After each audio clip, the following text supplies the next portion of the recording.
The first day of the UN General Assembly in New York was quite predictably marked by boiling over of tension between Iran and Israel. Iranian President Mahmoud Ahmadinejad used his speech at the gathering to denounce Israel's alleged nuclear stockpiles and its occupation of Palestine.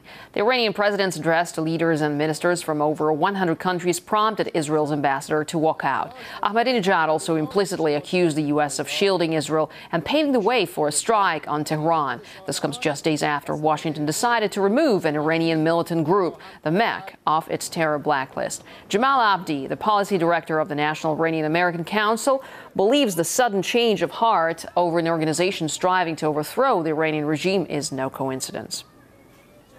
U.S. officials went, public. They went to NBC and said, MEK is working with Mossad to conduct assassinations inside of Iran.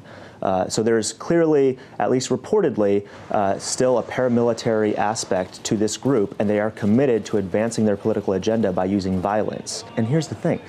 If these guys could pressure their way off the terrorist list, if they could pour millions of dollars into the top lobbying firms in the United States and basically manufacture this campaign to achieve their political agenda here, imagine what they're going to do now that the MEK is off the list and you have all this money that we don't know where it's coming from is swirling around, and the next push is we need war with Iran. There can be no mistake that this campaign was a campaign to make war more likely. This was part of the push for war.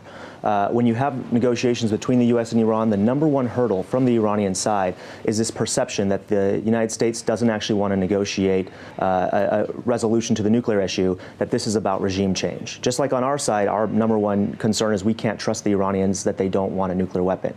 This adds fuel to the fire inside of Iran that this is really about regime change, and the United States is not going to accept any kind of diplomatic resolution.